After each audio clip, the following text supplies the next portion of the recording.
Hey guys, Staug here. Hope you're doing well today, and that you've had a nice weekend. I'm normally not going to be posting this many videos back to back, but I do have more time on my hands since I'm no longer in my school semester. It starts back up in January. Anyways, today I'm working on one of my older pieces from earlier in the semester. It was a live painting of Edwards Cinema near my house. I love the way the neon lights look around it. I did this for my digital painting class, my intro class that is, and I tried too hard to get too much of the detail, all of the lights, everything. There was too much everywhere. It was drawing attention all over the place. When I'm redoing this, I'm reducing the contrast on the underside where I've got lights hanging on the balcony basically, so that it doesn't draw as much attention. And now I'm also going to change it to evening, or well, night, by switching the levels. And at the same time I'm throwing down a creature, because why not?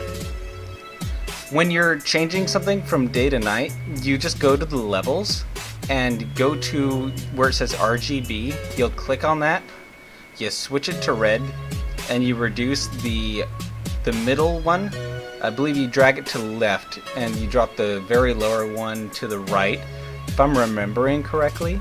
And then you go to the blues and you'll boost those. So you take that from like the middle and the left and you drag that to the right, if I'm remembering right. When you do that, you actually change the balance so it looks night. And the reason that works is because shadows, generally, we register them as shades of blue, at least when we're making art. And light is different warmth, shades of red, orange, yellows, all of that. Those are generally what we casually attribute to light and dark. Depending on the image, you're going to have to tweak those a bit, of course. So we actually started off this one with a really blocky set-in. I threw down a bunch of ink. I wasn't exactly positive what kind of monster, what I was going to make it look like. So I go ahead and make that egg sack up there, and the creature is hauling up a certain something that has been webbed up to feed his babies. I'll leave that up to you. While I am at this though, I'm noticing now I probably should have added some more contrast. I changed the image later into it, and I think I may have gone too far. Yeah, I'm gonna end up painting the sky dark when I could have just left a little bit of lightness behind the creature to make it pop out a little better. If you're doing something your own, try to keep that in mind, allowing there to be contrast points between maybe your background or a different level of color. Anything like that can help to make the creature or the subject of your painting pop out a little bit better. There's another thing I wanted to talk about as well while we're here, is the topic of self-sabotage, as far as an artist or really anyone who's learning.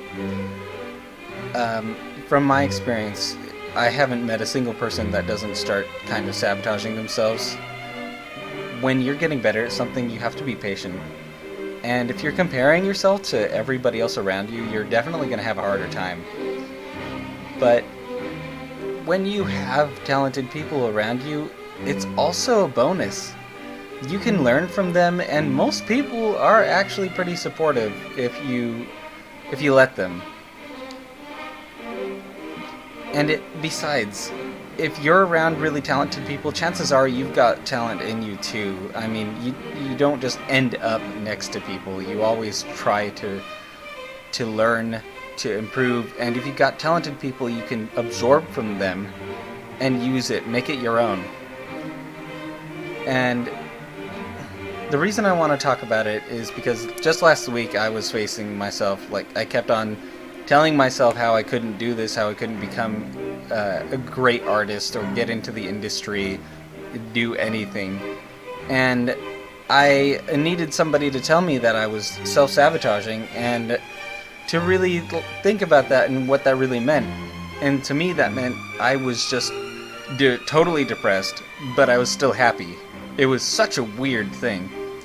I was happy that I was finally making YouTube videos, I was painting, I was getting used to color, which was such a challenge for me. Just 3 months ago, I couldn't even begin to understand what the hell to do with color. And still I was just doubting myself. Like, where is that even coming from? But it's kind of part of getting better, is you're gonna have to face yourself, and you can get artist block and get stuck. You can power through it. You can do whatever's gonna work for you, but remember that it's not weird, it's not out of the ordinary, everybody does it. And honestly, it's fine. It's just part of who you are. I don't know if that helps any of you, but, you know, hope it does. Let's see, where are we at right now? Okay. So, the reason why I keep selecting everything, just pressing Control and then clicking that layer there, is so that I can use large brushes and get nice, smooth transitions with very minimal amount of work.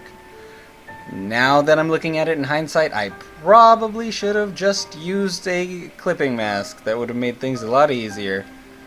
But, you know, it happens. Yep, there it is. If I had made the sky a little lighter on the back, that would have been way better. But I do something here that I do like. I clipped the whole frame down quite a bit so that I didn't have to worry about all the extra stuff drawing attention. Now that there's only this little amount, it's way easier to focus on the neon light tower and the monster that's kind of hiding on the side there.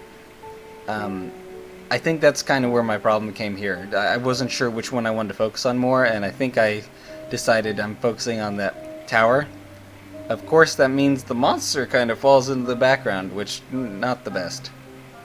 Anyways, thank you guys for watching. If you've got any questions, you want to chat, I'm always available.